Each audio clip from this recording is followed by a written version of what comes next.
You're sitting in a room you've lived in for years. Same walls, same light through the same window at the same hour. Everything is exactly where you left it. The career, the relationship, the routines that used to carry you through a week without thinking. And you're looking at all of it, every piece of this life you assembled with your own hands. And something has gone quiet inside you. You can't name when it started. You're not sad exactly. You're not angry. Something deeper than either of those has simply stopped humming. The way a machine shuts off, and you only notice because the background noise you'd stopped hearing is suddenly, unmistakably gone. Carl Jung had a name for what that person was sitting inside, and it wasn't a breakdown, it was a furnace. Jung spent a significant stretch of his career obsessed with something most of his colleagues thought was beneath a serious psychologist. He studied alchemy, medieval manuscripts filled with coded language about turning lead into gold, about purification through fire, about base metals transformed into something precious through stages of heat and dissolution. His peers thought he'd lost the thread, but Jung had noticed something that kept him reading those manuscripts late into the night for years. The alchemists weren't actually writing about metals, they were writing about people. They had stumbled onto the most sophisticated map of psychological transformation ever drawn, centuries before psychology had a name, and they'd encoded it in the language of furnaces and fire because they had no other vocabulary for what they were describing. The map had 4 stages. Jung called them by their alchemical names: nigredo, albedo, citrinitas, rubedo. The blackening, the whitening, the yellowing, the reddening. 4 colors, 4 phases of fire. And what kept striking Jung, across decades of sitting with patients who arrived at his door in various states of psychological collapse, was how precisely these stages matched what he was watching unfold inside real human lives.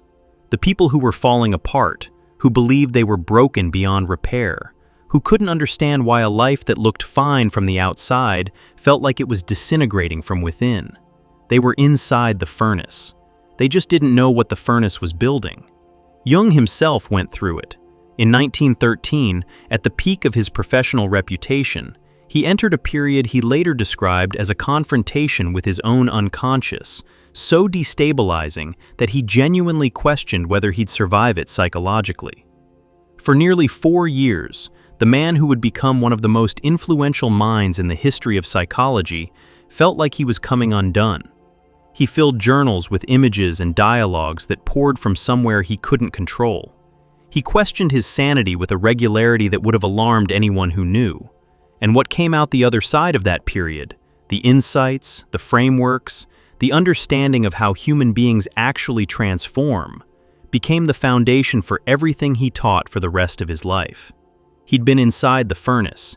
He knew its temperatures personally. Today I'm going to walk you through all 4 stages of what Jung mapped as the alchemical process of genuine transformation.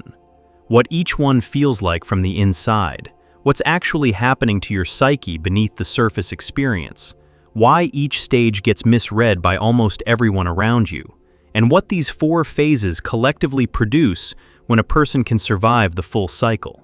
Because if you're in this process right now, if something in your life has started dissolving in ways you can't explain or control, understanding the map doesn't make the fire cooler. But it does tell you that the fire has a purpose, and that changes everything about how you move through it. The alchemists called the first stage nigredo, the blackening, the putrefaction. In the alchemical furnace, this was the phase where the raw material, the crude ore, the base metal, had to decompose completely before any refinement was possible. You couldn't skip it. You couldn't speed it up.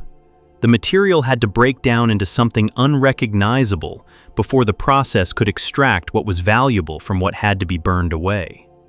And when Jung looked at his patients, the ones in the grip of what the world around them called a crisis, he kept seeing the same pattern, the psychological equivalent of ore being reduced to its most fundamental state. Here's what nigredo actually feels like when you're the one inside it. Picture someone who spent 15 years building a life with the kind of care and precision that earns respect. The career advanced on schedule.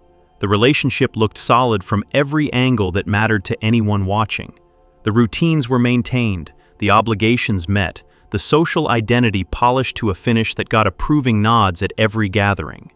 And then one morning, often without any identifiable trigger, which is what makes it so disorienting, they wake up and feel absolutely none of it. The career that consumed their best energy for a decade and a half registers as a set of tasks performed by someone they're not sure they recognize anymore. The relationship they maintained through constant, subtle calibration feels like a conversation they've been having in a language they suddenly can't speak. They get dressed, drive to work, sit through meetings, come home, eat dinner, answer questions about their day, and the entire time there's this hollowing sensation, like the substance behind every action has been quietly removed overnight, and what's left is just the motion. This is different from depression, though it gets diagnosed as depression constantly. Depression carries a heaviness, a fog, a gravitational pull downward. Nigredo has weight to it, yes, but it also carries an odd, unwelcome clarity. You can see your life with a precision that feels almost cruel. Every compromise you made, every performance you sustained, every moment you chose the acceptable response over the honest one. The weather inside you has gone honest after years of performing sunshine, and the honesty is brutal because you can feel how long the performance lasted and how much of your life was spent inside it. The alchemists called this the blackening because the material in the furnace had to be completely reduced before it could be refined. You don't feel like you're in a furnace. You feel like you are the ash. To understand what's actually happening psychologically during nigredo, you have to understand something Jung spent decades mapping, the structure he called the persona. The persona is the version of you that was assembled, piece by piece, starting before you had language, in response to the environment you were born into. Every time your childhood self registered what earned warmth and what earned withdrawal. Every time you noticed which version of your behavior made the room feel safe and which version made it feel dangerous. Every micro-adjustment you made to who you were in order to survive the emotional landscape of your family, your school, your earliest social world. All of that accumulated into a coherent structure. A mask that fit so precisely, that fused so completely to the contours of your actual face that you forgot it was there. Most people live their entire lives inside the persona and never suspect they're wearing anything at all. The persona doesn't crack because something went wrong. This is the part that confuses almost everyone who goes through nigredo, and it confused the people around Jung's patients just as thoroughly. The persona cracks because it worked too well for too long. It did exactly what it was designed to do. It kept you safe, it earned approval, it navigated the world with a competence that looked like authenticity. And in doing all of that so effectively, it created the conditions for the person underneath to keep developing, keep growing, keep becoming someone the mask was never designed to contain. You outgrew the structure. The crack isn't a malfunction. It's the inevitable result of a container that can't expand to hold what's been growing inside it. And when the crack happens, what comes through first isn't clarity or insight or some gentle invitation to become your true self. What comes through is the shadow. Jung used that word to describe everything about you that the persona required you to reject. Every quality, every impulse, every emotion that didn't fit the acceptable version. If your persona was built on being agreeable, your shadow holds decades of compressed rage. If the mask required strength and self-sufficiency, the shadow carries every moment of vulnerability you swallowed. If the performance demanded selflessness, the shadow contains every selfish need that was denied expression, not because those needs were wrong, but because they threatened the structure that was keeping you alive. Think about someone who spent their entire adult life being the capable one, the person everyone called when things fell apart, the steady presence in every room, the one who absorbed other people's distress and metabolized it into solutions and calm reassurance. They built an identity, a deeply fused persona around this role, and it worked. People relied on them, people praised them for it. The role earned love, or what felt enough like love to sustain the performance. And then, somewhere in their late 30s or early 40s, they start feeling something they have no framework for. An anger that doesn't attach to any specific event. a resentment toward people they genuinely care about, a desire to say no that feels almost physical in its urgency, like their body is rejecting the role even as their mind keeps trying to maintain it. They don't recognize this person they're becoming. The anger scares them. The resentment confuses them. The withdrawal feels like selfishness, and selfishness was the one thing the persona was designed to never, ever be. Jung saw this eruption pattern with consistency that bordered on predictable. The shadow doesn't enter gently. It floods through the first crack in the persona, the way water finds a breach in a dam.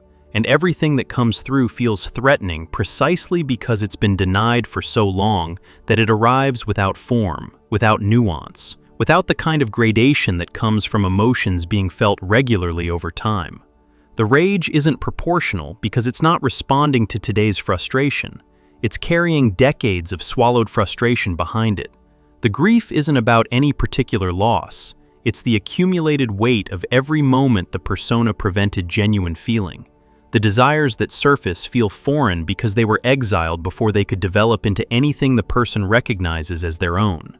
What's happening at the level Jung called the self, the deeper organizing center of the psyche that operates beneath the ego's awareness, is a deliberate withdrawal of investment. The psyche is pulling its energy back from structures that can no longer contain the person's actual development. The career that served the persona but starved the real self. The relationships calibrated to the mask rather than to the person underneath. The routines that maintained the performance but prevented any genuine encounter with what was living below the surface. All of it starts losing its charge, its pull, its ability to generate the motivation that kept the whole system running. And from the inside, this feels like everything is dying, because the structures you identified as your life are losing their vitality. But the vitality isn't gone. It's being redirected somewhere you can't access yet.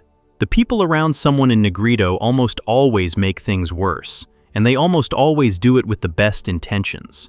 They see someone who was functioning, performing really, but the performance was so seamless it looked like functioning, and now that person is withdrawing, struggling, acting in ways that don't match the character everyone knew. The family sees crisis. The friends see someone who needs help getting back to normal. The therapist, if they don't understand what they're looking at, sees symptoms to be managed, a condition to be treated, a previous baseline to be restored.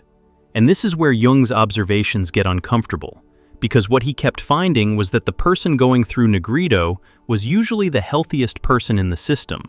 The people trying to fix them were often, without knowing it, without any malicious intent, invested in keeping them the way they were. Because the persona served a function in the relational system too. The agreeable one made everyone else's life smoother. The strong one freed everyone else from the burden of being strong. The caretaker allowed everyone else to be taken care of. When that person stops performing the role, the system they were holding together starts to wobble, and the system pushes back, hard. Under the language of concern and care and worry, there's an unspoken demand. Go back to who you were. We need that person. We don't know what to do with this one. Imagine a daughter watching her mother go through the first genuine crisis of her adult life. The mother, who spent 30 years being the emotional anchor of the family, who absorbed everyone's chaos and returned stability, has started pulling away. She's quieter, less available. She's stopped performing the role of boundless emotional resource, and the family doesn't know what to do with the space that's opened up. So the daughter, out of love, genuinely out of love, intervenes, suggests therapy, suggests medication, suggests that mom is going through something that needs to be fixed. And the fixing, if it succeeds, will do exactly one thing. It will reassemble the persona. It will return the mother to the performance that was killing her slowly. And the family will relax, and everyone will call it recovery. And the transformation that was trying to happen will be sealed back into its container for another decade, maybe permanently. The specific despair of this, being told you're sick when you're actually waking up, being pathologized when you're finally becoming honest, being surrounded by people who confuse your mask with your face and want the mask back, is something Jung wrote about with a rawness that suggests he felt it personally. During his own confrontation with the unconscious, his colleagues didn't see a man undergoing the most important psychological transformation of his life. They saw a man losing his grip, and the pressure to retreat, to reassemble, to go back to the professional identity that had earned him respect, that pressure was enormous. He resisted it. Many people don't. So what did Jung say to do when you're inside nigredo? He didn't prescribe a solution, because treating nigredo as a problem to be solved is the fastest way to abort the transformation. What he described instead was something he called active imagination, a practice of turning toward the unconscious material that's surfacing rather than turning away from it, engaging with the darkness as if it had something to say, writing down the images that arise, sitting with the emotions that feel formless and frightening, and giving them space to take shape, the way you'd sit with a person in pain and let them speak without rushing to fix what they're telling you. The distinction matters. There's a difference between drowning in nigredo and working with it. Drowning means being swept under by the dissolution, losing all structure, losing the ability to function in ways that keep you fed, housed, connected to the minimum requirements of being alive. Working with it means staying in the dissolution long enough to see what it's trying to show you, staying present to the darkness without collapsing into it and without armoring against it. It's the hardest psychological balancing act Jung ever described, remaining conscious inside a process that is, by its nature, a confrontation with everything consciousness was designed to avoid. The question Jung kept circling back to, the one he posed to patients and posed to himself during his own years in the furnace, was deceptively simple. What is the darkness pointing toward? He didn't ask what it means, because meaning implies interpretation, and interpretation can become another layer of defense, another way the ego manages threatening material by fitting it into a story it already knows. He asked what it's pointing toward. Where is the energy moving? What emerges when you stop trying to contain it and instead follow its direction? These are questions that can only be answered by someone willing to stay inside the experience long enough for the experience to reveal its own structure. And underneath all of this, underneath the shadow eruptions and the relational fallout and the terrifying sensation that the person you've been your entire life is dissolving, there's a fear that Jung addressed directly because he knew it was the one that stopped most people from letting the process complete. The fear is this: if I stop fighting the dissolution, I'll dissolve completely. If I let the persona die, there'll be nothing left. If I stop being the person everyone knows, I'll be no one. This fear feels absolutely real.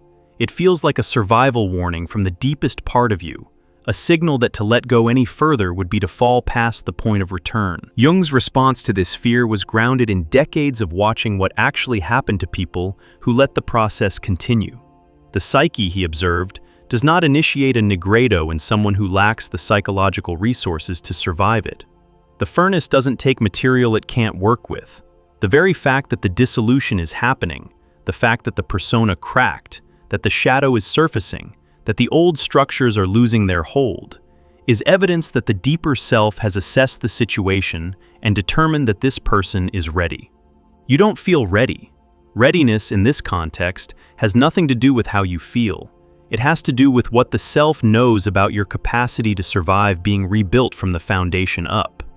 The ore doesn't choose to enter the furnace, but the furnace doesn't take material it can't work with, and you're in it. That already tells you something. There's a specific moment inside nigredo that signals the shift into what comes next. Jung noticed it in patient after patient, a quality of exhaustion that is categorically different from defeat.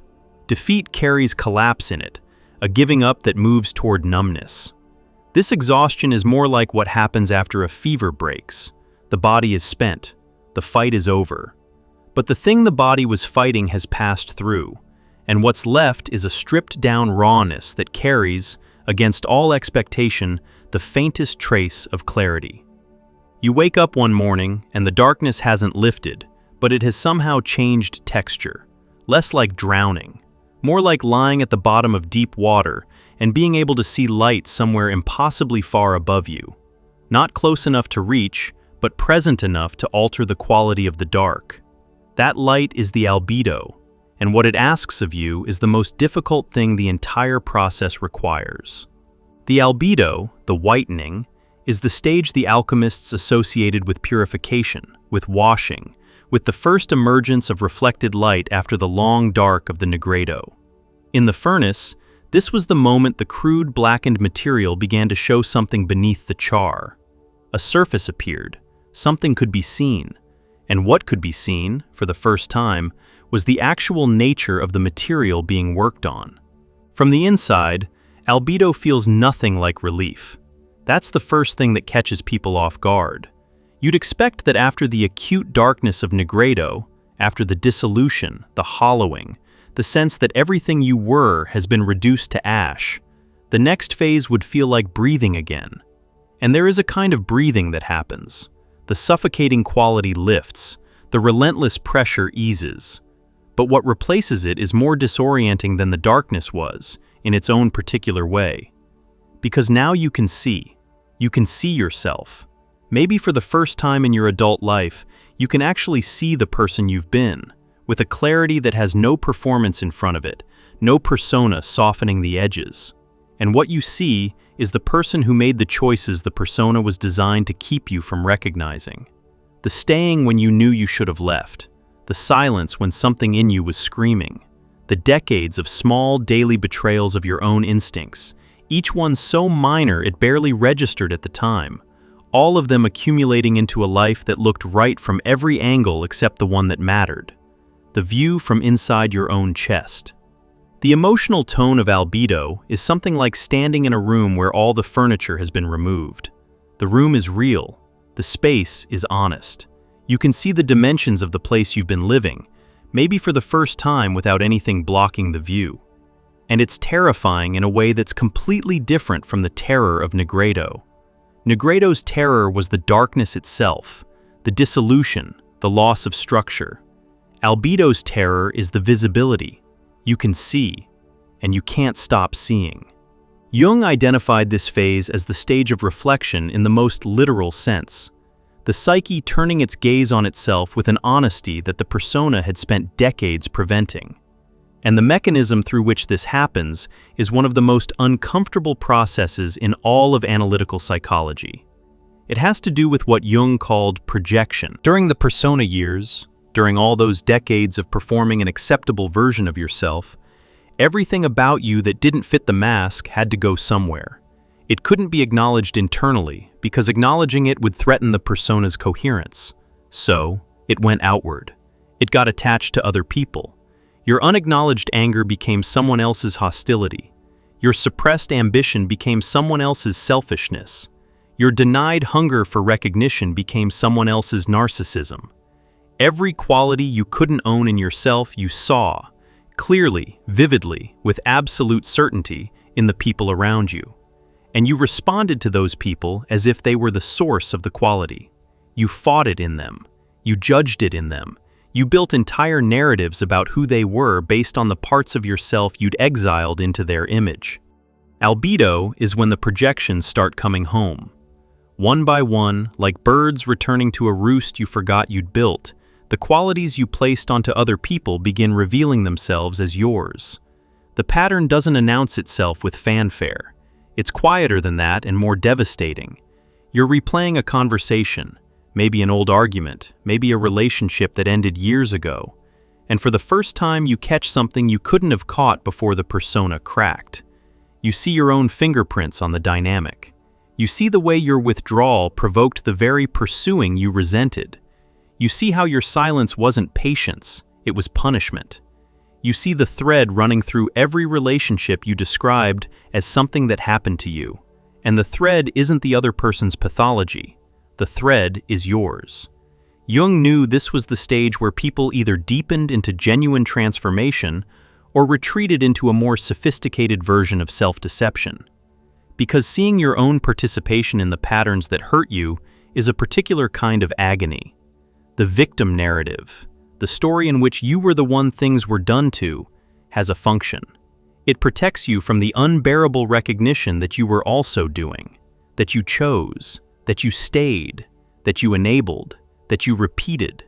And these choices weren't made from stupidity or weakness, they were made from unconsciousness. The persona kept you blind. But blindness, it turns out, was a kind of mercy, and albedo strips that mercy away completely. This needs to be said carefully because it gets twisted easily. Jung was precise about the distinction between guilt and recognition. Guilt wants to punish. It takes the newly visible patterns and turns them into evidence that you're fundamentally flawed, that you deserved what you got, that the suffering was your fault. Recognition does something entirely different. Recognition sees the patterns without needing to condemn the person who ran them. It says, "This was unconscious. I can see it now. And because I can see it, I can stop participating in it." Guilt collapses you. Recognition gives you back your agency, the same agency that operated in the dark, now available to operate in the light. Think about someone who spent a decade in a series of relationships that all ended the same way. Different people, different circumstances, same core dynamic every time. They'd merge, lose themselves, give everything, feel invisible, build resentment in silence, and eventually the relationship would buckle under the weight of everything unspoken. And each time, the story they told themselves was about the other person's failure. They weren't met. They weren't seen. They gave too much to someone who couldn't reciprocate. The narrative was clean, and the narrative felt true, and the narrative allowed them to enter the next relationship with the same pattern fully intact, because the pattern was invisible to them. It lived in the projection. In albedo, that person begins to see the thread. They see how their merging was a form of control, how their giving was a strategy for making themselves indispensable because they didn't believe they were valuable just for existing, how their silence wasn't generosity, it was a setup for the resentment that would justify leaving. Seeing this doesn't feel liberating. It feels like the ground opening beneath you, because if the pattern was yours all along, then there's no one else to fix. There's only you. During albedo, something else stirs that Jung considered essential to the transformation. An encounter with what he called the anima in men and the animus in women. These are his terms for the contrasexual aspect of the psyche, the internal figure that holds the qualities the persona most aggressively suppressed. If the persona demanded rationality, control, and emotional containment, the anima carries everything that was sacrificed to maintain that stance: feeling, intuition, receptivity, the capacity to be moved. If the persona was built on accommodation, warmth, and relational attunement, the animus holds the exile, the directness, the ambition, the capacity to cut rather than smooth. This internal figure becomes active during albedo in ways that most people experience before they can name. It shows up in dreams, vivid, recurring, charged with an emotional intensity that lingers for hours after waking. It shows up in sudden, inexplicable attractions to people who seem to embody everything you've suppressed. The controlled executive who becomes obsessed with someone wildly expressive and emotionally chaotic. The accommodating caretaker who finds themselves drawn to someone fierce and boundaried and utterly unwilling to perform. These attractions carry a magnetic quality that feels like recognition, like finally meeting the missing part of yourself in another person's body.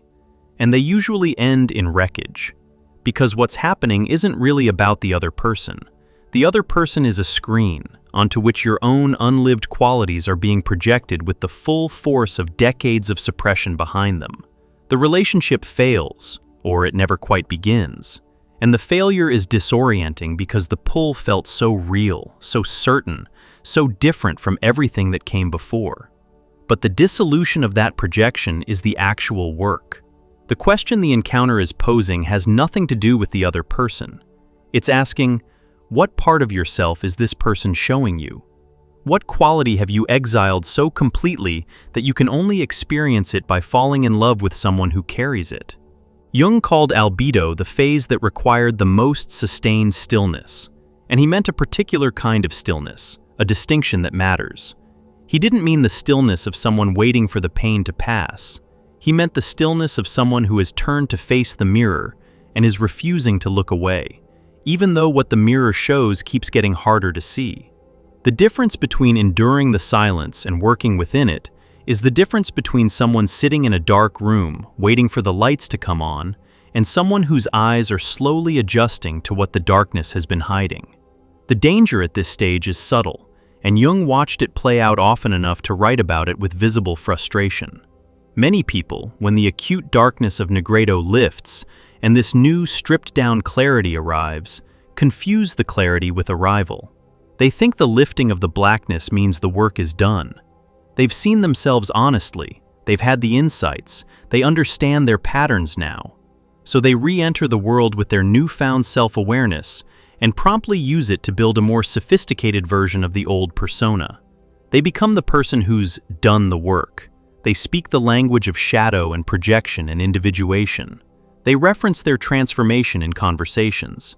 And all of this, every word of it, becomes a new mask, indistinguishable in function from the old one, just wearing better vocabulary. The albedo is a reflecting pool. You're meant to see yourself in it, to really look, to let the reflection show you things you've spent a lifetime avoiding. You're not meant to settle beside it and call the looking done. In alchemy, the whitening follows the blackening, because once the impurities have been burned off, you can finally see the material clearly. But seeing it clearly has never been the same thing as having finished with it. The seeing is necessary.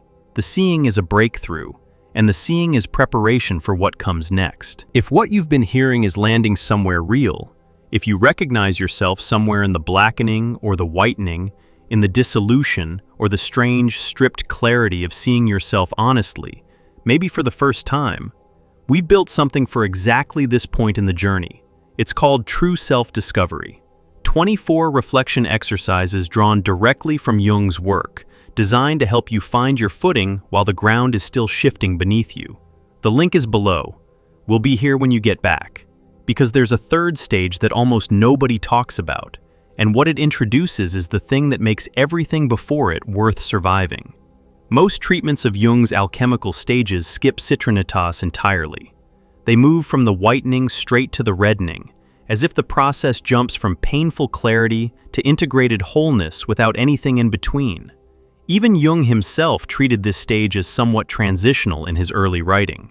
But the more time he spent with it, the more he watched what actually happened in the gap between seeing yourself clearly and becoming yourself fully, the more he recognized that citrinitas might be the most psychologically precise phase of all four, the one that does the least visible work and arguably the most important.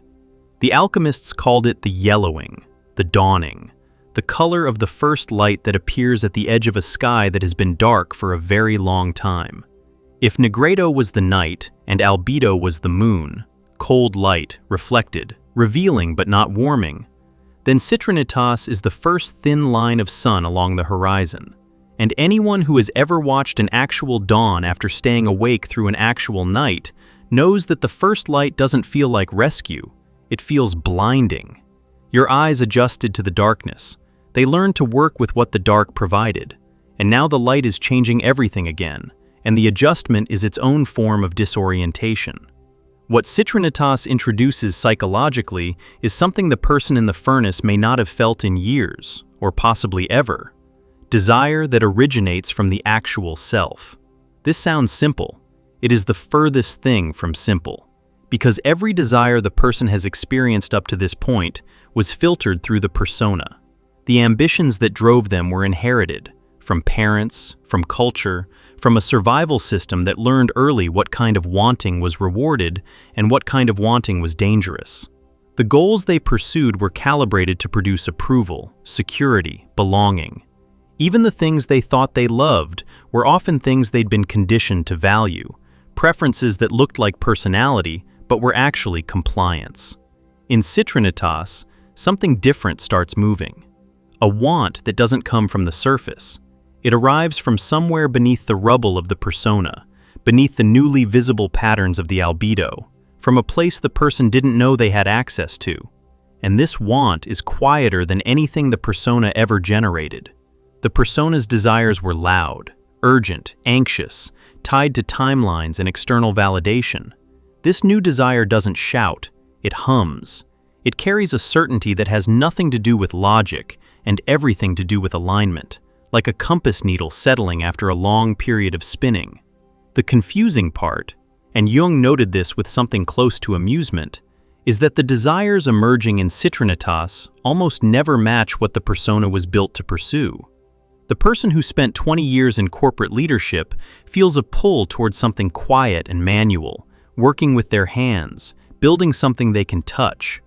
The lifelong caretaker, the one whose entire identity was organized around other people's needs, feels a desire so selfish by their old standards that it almost makes them laugh. They want time. Just time. Unstructured, unobligated, belonging to no one else. The achiever who measured their life in milestones and metrics wakes up wanting to make something with no audience in mind, something that exists purely because it wanted to exist. Think about a woman in her late 40s who spent the previous 2 decades being precisely the person her family needed. The reliable daughter, the steady partner, the mother whose own preferences dissolved so completely into the family's needs that she'd forgotten she had preferences at all. She went through her nigredo, the slow hollowing, the creeping sensation that the life she'd built was suffocating her from the inside. She moved through albedo, the painful clarity of seeing how she'd participated in her own disappearance, how her selflessness had been a strategy, how her invisibility was something she'd helped construct. And now, in citrinitas, she wakes up with the most absurd, impossible, undeniable urge she's felt in decades. She wants to learn to paint, not as a weekend hobby. Something in her is treating this desire like it matters more than anything she's pursued in her adult life. And the absurdity of it, that a 48-year-old woman with a mortgage and responsibilities and a family that still needs things from her would reorganize her life around oil paints and canvas, coexists with an absolute certainty that this is the first honest want she's had since she was a child. Both things are true simultaneously. The absurdity and the certainty, sitting side by side, neither one canceling the other. Jung would have recognized what's happening here as the moment individuation becomes conscious for the first time. In nigredo, the process was happening to her. She was inside the furnace, but she didn't know the furnace had a purpose. In albedo, she could see the process. She understood what was being dissolved and why. In citrinitas, she begins to participate. She starts making choices from the emerging authentic self, small and tested at first, as if she's learning to walk on legs she didn't know she had. She signs up for a class and tells no one about it. She spends an hour in a studio and something in her chest unlocks. She makes something terrible, artistically speaking, and something in her recognizes the terribleness as the most honest act she's committed in 20 years. The resistance arrives almost immediately, and it comes from every direction at once. The people who were calibrated to her persona, the family that relied on her selflessness, the friends who knew her as the steady one, the systems that functioned because she was always available. They notice the shift. They feel the energy redirecting, and they push back, sometimes gently, sometimes with real force. You're being selfish. This is a phase. What about your responsibilities? The resistance rarely sounds cruel. It sounds reasonable. It sounds loving. It sounds like concern. And that's what makes it so effective, because the person in citrinitas is already battling their own internal version of the same argument. The persona may be cracked, but its voice is still loud, still insisting that wanting something for yourself is dangerous, irresponsible, a betrayal of the people who need you. Jung framed the resistance differently. He saw it as confirmation. The pushback you receive when you start acting from your actual self is a kind of perverse evidence that the persona had become real to the world around you. People are reacting to the loss of the performed version, which means the performed version was what they were relating to. The discomfort they feel in the presence of your emerging authenticity reveals, with uncomfortable precision, how much of the relationship was built on the mask. This doesn't make them villains. It makes them people who loved the version of you that was available, the only version they were ever shown. But their discomfort, however real, cannot be the reason you crawl back inside the mask. Not now. Not after the furnace has already done this much work.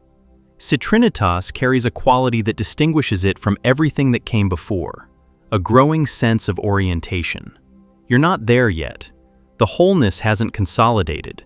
The new self is still forming, still tender, still shifting shape every time you look directly at it. But for the first time in the entire process, you can sense a direction. The question, "Who am I becoming?" starts to feel answerable, even if the answer keeps revising itself from week to week. The psyche is consolidating.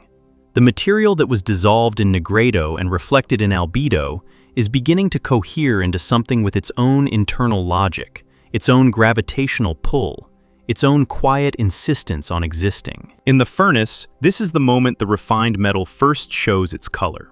The gold hasn't fully formed. But the color is unmistakable, and you can't unsee it. That color doesn't stay faint. What happens in the final stage of this process is the most profound thing Jung documented across a lifetime of documenting profound things. The alchemists called it rubedo, the reddening, the final stage of the great work, the phase they associated with the appearance of the philosopher's stone, the moment when the base material that entered the furnace as shapeless ore finally becomes gold. They wrote about it in language that bordered on religious ecstasy because they understood, even through the fog of their literal belief in transmutation, that what they were witnessing was the rarest outcome of the most demanding process they knew. Most material didn't survive long enough to reach rubedo. Most ore burned up in nigredo. Most of what remained got stuck in the reflective stillness of albedo, endlessly seeing itself without ever moving beyond the seeing. And even the material that made it through citrinitas, that showed its first true color, could still fail to cohere. Rubedo was the exception. It was what happened when everything else had been endured.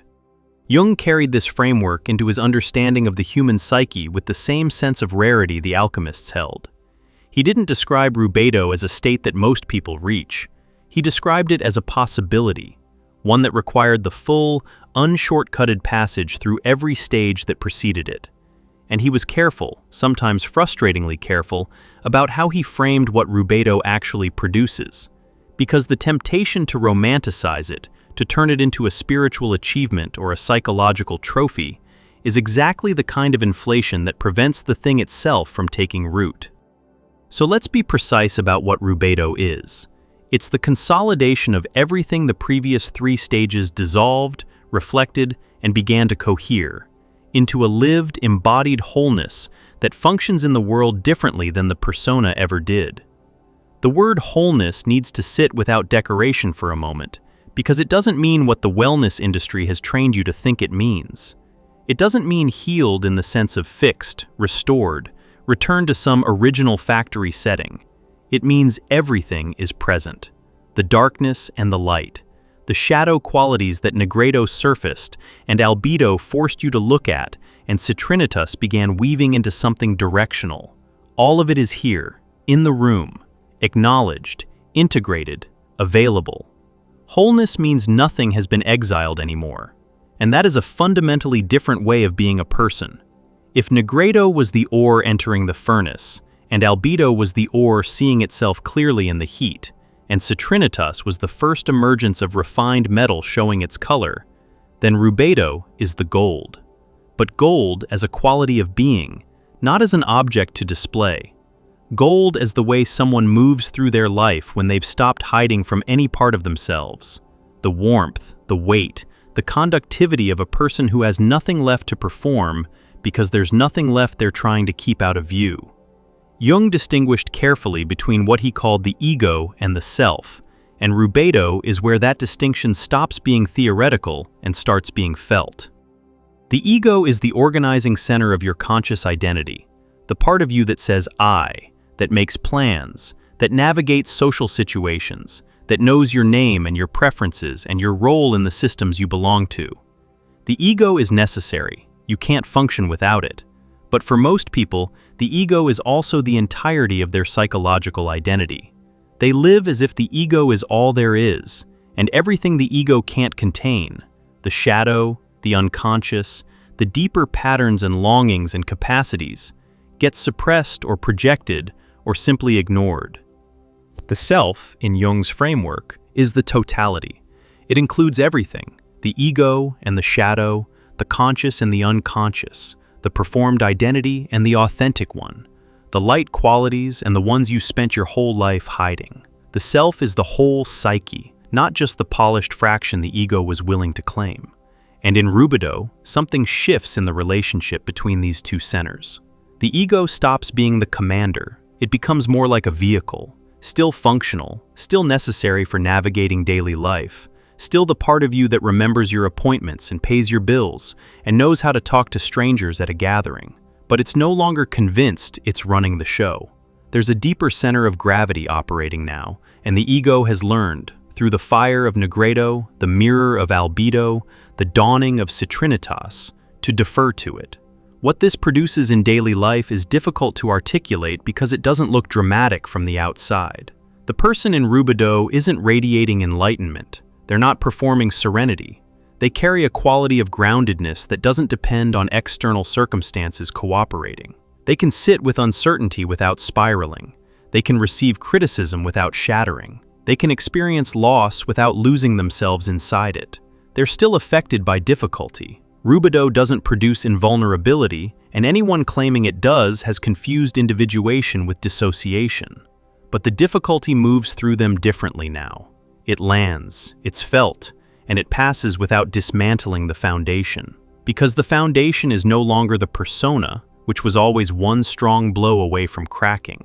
The foundation is the self, which has already survived its own dismantling and knows the architecture of its own depths. Think about someone 5 years out from the dissolution of their entire previous life. The career they left, the marriage that ended, the identity that crumbled during a period everyone around them interpreted as a breakdown. 5 years later, they're sitting across from someone who's in the middle of their own nigredo. The person in front of them is terrified, convinced they're falling apart, looking for someone to tell them how to stop the disintegration, or at least guarantee it will end. And the person who's been through rubedo listens, and they can say, with the quiet authority of someone who isn't theorizing but remembering, that they don't regret a single thing that was lost. They mean it, and the person across from them can feel that they mean it. The losses were real, the grief was enormous, but what was lost turned out to be everything that was preventing the life they're living now from being possible. There's a pattern Jung noticed that bears mentioning here briefly, what he called enantiodromia, the tendency of things to swing into their opposite at the point of maximum intensity. The deepest isolation often preceded the most authentic connection. The most complete meaninglessness often gave way to the most genuine sense of purpose. Rubedo is where that pattern becomes visible in retrospect, where the person can trace the trajectory from the worst to the most real and see that the line was continuous, even when it felt like freefall. And what the integrated shadow looks like in a person who's reached rubedo is worth describing, because it's probably the least understood and most frequently misrepresented aspect of the entire process. The person hasn't eliminated their darkness. They haven't risen above their anger, their ambition, their hunger, their capacity for fierceness. They've claimed all of it. Their anger is available when anger is the honest response. Their grief is accessible when grief is what's real.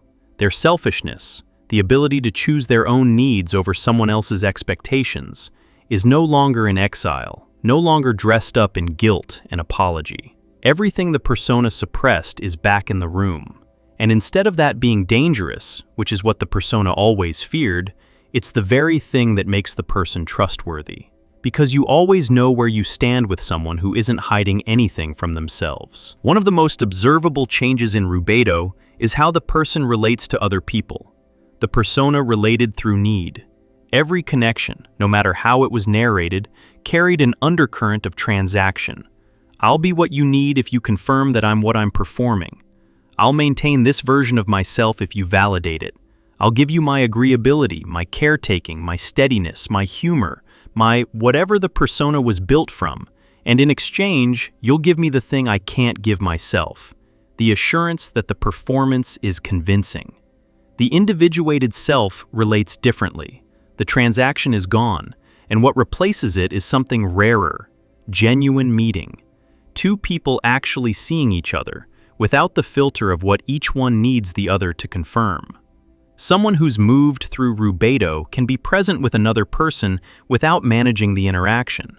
They can listen without preparing their response. They can be honest without calculating the cost. They can love without requiring the other person to be the carrier of their unlived life, which, if you remember the anima and animus projections of albedo, is exactly the burden that collapsed those earlier relationships. There's a man who realized, somewhere in the clarity of his own rubedo, that the 20-year marriage he'd been mourning since its end had been an extended agreement between two people to never really look at each other. They'd been close. They'd been comfortable. They'd built a life that worked on every visible metric. And underneath all of it, there had been a silent contract. I won't see the parts of you that would make this complicated if you won't see the parts of me. The marriage ended during nigredo, when the contract became impossible to maintain. And the grief of that ending was immense, consuming, the kind that makes you wonder if you'll survive it. But in rubedo, standing on the other side with the capacity to actually see another human being without flinching, he understood something he couldn't have understood while he was inside it. The grief wasn't for the relationship he lost, it was for the relationship he never had. And the relationships forming now, slower, less dramatic, built on the willingness to be seen fully, carried a weight the old ones never could. Jung noticed a paradox in this that his more conventional colleagues found difficult to accept. People who've individuated appear to need others less. They're not grasping. They're not performing availability in exchange for connection. They're not arranging their identity around another person's approval. And this apparent self-sufficiency, which looks from the outside like distance or even coldness, is precisely what makes them capable of genuine intimacy. The desperation is gone. What remains is choice. They're with you because they choose to be, because something real is happening between you, because the connection serves the truth rather than the avoidance of it. And that kind of presence, chosen, deliberate, unburdened by the need to perform, is the rarest thing one human being can offer another. The question rubedo raises, inevitably, is whether this is the end, whether the process completes, whether you arrive somewhere and stay. Jung's answer was unambiguous, and it probably isn't the one you're hoping for. The process doesn't complete. What changes in rubedo is that the person develops a relationship with the process itself. They know the terrain now. They've been through the furnace, and they understand its grammar. When nigredo comes again, and it does come again, because life keeps happening and the psyche keeps developing, they recognize it. They feel the familiar darkening, the withdrawal of energy from structures that have served their purpose, the first rumblings of dissolution. And instead of interpreting it as catastrophe, instead of fighting to preserve whatever is being taken apart, they know what's happening. They've been here before. The fear doesn't vanish entirely. Fire is still fire, but it's accompanied by something it didn't have the first time through: a trust in the process. An understanding that the darkness is doing what darkness does in this system, making room. Individuation moves as a spiral rather than a line. Each revolution passes through similar territory: dissolution, reflection, emergence, integration. But at a greater depth, with greater resources, with the hard-won knowledge of someone who has survived their own transformation before. The second nigredo is different from the first because you bring the first rubedo into it. The third is different again. The stages don't get easier exactly, but your relationship to them changes in a way that alters the entire experience. The question shifts. In the first cycle, the question is, why is this happening to me? In every cycle after, the question becomes, what is this making possible? The furnace doesn't retire after the first transformation. That's what the alchemists understood at a level that went deeper than their chemistry, and what Jung confirmed across every case he ever studied in 5 decades of practice. The great work is ongoing. It runs as long as you're alive and willing to keep meeting what surfaces. But after rubedo, after the first complete passage through all 4 stages, you are no longer just raw material the furnace is working on. You are someone who knows how to work with the fire. And there's one final thing rubedo asks you to release, and it's the one almost nobody anticipates. After the dissolution, after the seeing, after the dawning, after the integration, after all of it, rubedo asks you to let go of the story of your own transformation. This sounds paradoxical, and it is. You've just survived the most demanding process the human psyche can initiate. You've moved through fire and mirror and emergence and arrived somewhere genuinely different from where you started. And the natural impulse is to make that journey the center of your identity. To become the person who went through the dark night, the one who did the shadow work, the one who was broken and remade. Jung watched people do this, and he recognized it as the most subtle form of ego inflation, wearing genuine growth as a new costume. The transformation narrative becomes a persona of its own, more sophisticated than the original, more psychologically literate, more convincing in its apparent depth. But a persona nonetheless. A performance of having transcended performance. Rubedo asks you to release even this. To live the transformation rather than narrating it. To stop being someone who went through the furnace and simply be the person the furnace produced. When you step back from the 4 stages and look at them together, not as separate phases but as the single continuous process they constitute, a pattern emerges that reveals something about transformation itself. The sequence has a logic that can't be rearranged. Dissolution has to come first because you can't reflect on what you haven't been willing to take apart. Reflection has to follow because honest seeing is the only foundation on which genuine desire can emerge. Desire has to form before integration because integration without direction produces a more sophisticated version of the same lost wandering that started the process. And integration can only hold if it rests on the full passage through everything that preceded it. When people try to jump straight to rubedo, and the entire self-improvement industry is essentially a machine for attempting this shortcut, what they produce is a performance of wholeness rather than the real thing. They learn the vocabulary of integration without ever submitting to dissolution. They adopt the posture of someone who has done the work without surviving the actual fire. Jung saw this everywhere, and he called it premature integration, a term that deserves more attention than it usually receives. Premature integration is what happens when someone takes the language of depth psychology and uses it to build a more psychologically informed persona. They can talk about their shadow, they can name their projections, they can reference individuation in casual conversation, and none of it has cost them anything. The furnace never lit, the ore never burned.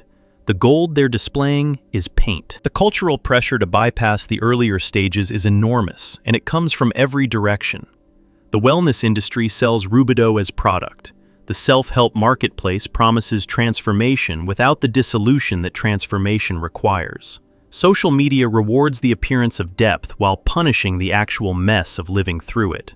Friends and family, well-meaning and terrified, push for recovery rather than process, for return rather than emergence, for the reassuring performance of stability over the unsettling reality of genuine change.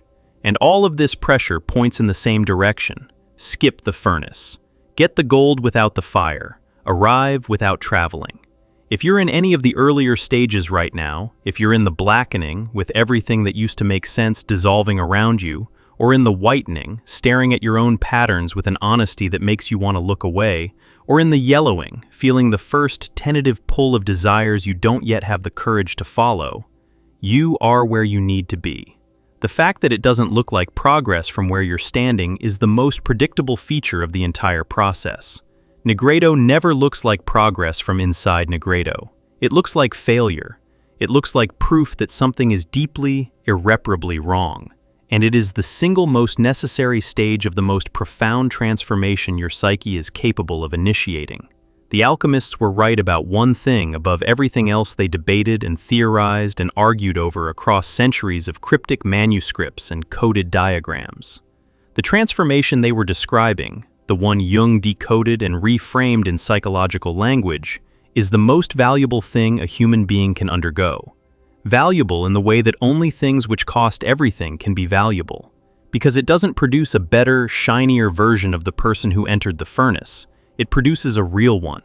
And the difference between a better version and a real one is the difference between a life spent managing appearances and a life spent actually being lived. I want to speak directly to you for a moment, if you're the person this was made for. You know if you are.